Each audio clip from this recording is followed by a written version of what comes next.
There are 5 key things that you can do as a seller that's going to maximize your profit. And in this video, we're going to show you guys exactly what they are. 5 things to do to take your sale of your property to the next level, getting you top dollar for it. Some of these things will actually work for your personal residence too, but all of them are must-dos for any investment properties that you own, and all of them must be done before that sale sign goes up. So let's get to it. By the way, I am Lynnor Anderson. If you're new to the channel, I'm your San Diego realtor, and my dad Lyle is my business partner. Our contact info is down below in the description. Please reach out to us with any questions. We're here to help. Now, the number 1 item applies to all properties. If it's in your investment property or something that you actually live in personally, focus on only the strategic and intelligent fix-ups. Put your energy and your money into things that will give you the best bang for your buck. Fresh paint inside and out, plus a deep cleaning goes a really long way. Everyone's out there shopping online for property, right? Well, those professional photos need to look great and accurately display the property's condition. Don't know about where you live, but here in San Diego, it is not customary to have buyers view the interior of multi-unit properties. Interior viewings only happen after an offer has been accepted. So, you want the exterior of your property looking great. Remember to make it as good as possible for the photos and all of the drive-bys that are going to happen. Especially if you have tenants in your property. You certainly don't want to disrupt the tenants with a ton of showings. Focus on what you can control. Get the landscaping cleaned up, trim the trees, replace exterior fixtures, power wash the concrete, the walkways, and the parking area so they're free of dirt and stains. Pro tip here, do this right before the photos. Oh, and treat your tenants by having their windows, tracks, and screens professionally cleaned. You're going to want to make sure that the major systems are running well. The plumbing, the electrical, pest control, and the roof have a clean bill of health. You don't want any surprises during the buyer's inspection, especially if you know beforehand that things are not in working order. Now, here's another pro tip for you. Many sellers have done it with us in the past. Do your neighbors' properties need a little yard cleanup, or maybe they could benefit from the front of their properties being painted? Offer to send your crew over there for free to touch up the paint on the eaves or trim up their landscaping too. You only focus on the front-facing streets. Now, this has successfully worked for Lyle throughout the years, and it makes a world of difference when it comes time to snap some of those photos. Plus, when the potential buyers start driving by to scout out your property, they're gonna notice. They're gonna see the neighboring properties look good too. Now, this second item is a game changer. It can actually offset multi-units that need some interior rehab work. Now, keep in mind, a lot of tenant protection laws have changed over the past few years especially. If there's one thing that you can take to heart in this video, this is it. Bring and keep your rents up to current market rents. The driving factor of how multi-units are evaluated is by the income that they generate. You can have the best looking property on the block, but if the rents are low, you've got problems. Because the would-be buyer faces the challenge of bringing up each unit to market rent. And without getting too much into the weeds here with this video, that's not easily accomplished anymore. Hey, the number 1 question that we get from our buyers is, what are the leases like? It's a big deciding factor when they're narrowing down all of their options. If you need help with any of that, give us a call. Our contact info is down below.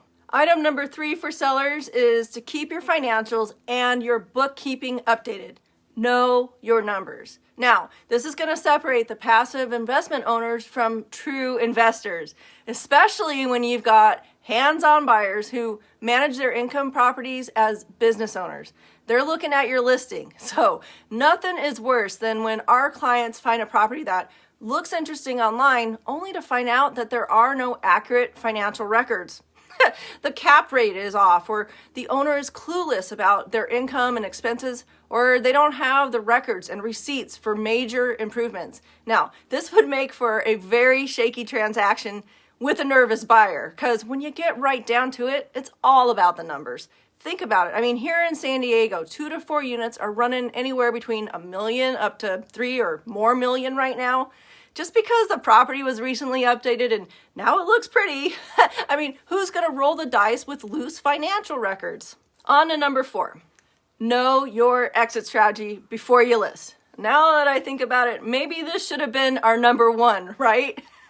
Very rarely do we have an investment property seller who says, I just want to cash out and I'm totally okay with paying the IRS capital gains taxes on my sale. Nope, I'm going to say that 99% of our income property owners decide not to take that huge of a hit.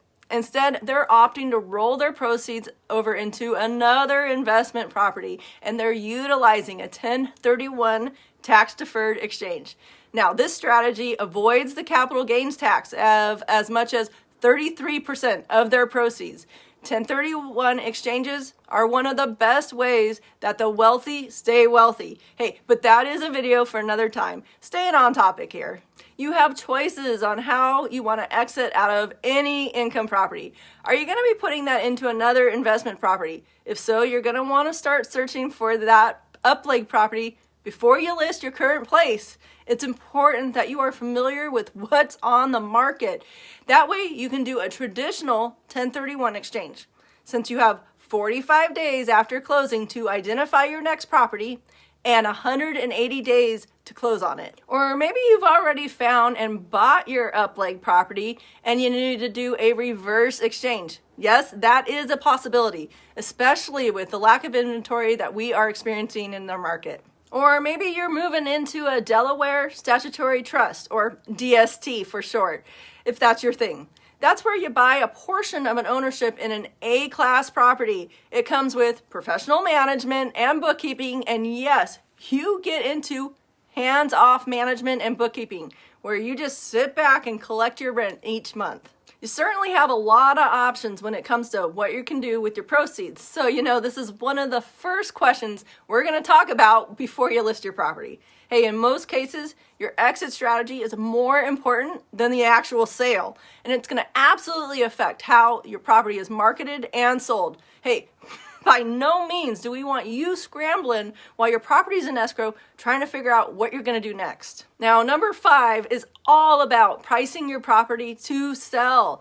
Hey, you may have heard us talk about it before. You want to use the specific area GRM, or average gross rent multiplier, to price your property properly right from the start, because no two investment properties are exactly the same. Hey, we are not comparing tract homes in a neighborhood or condos in a complex where everything is pretty much cookie cutter except for upgrades.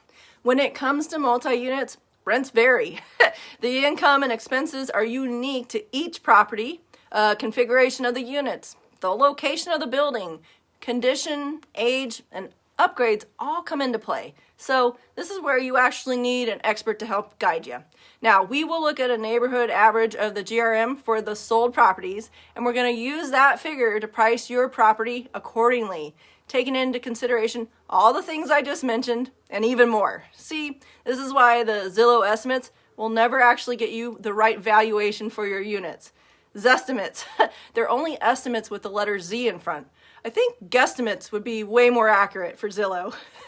So, knowing what to do now, you really need to do 2 things. Contact us with questions or to get started with the selling or buying process here in San Diego. And I'd like you to click the link in the description down below. That way you can subscribe to our free monthly 2 to 4 unit market investors report, where we're going to give you all the real life need to know info about buying and owning income property here in San Diego. Oh, and be sure to watch this video next.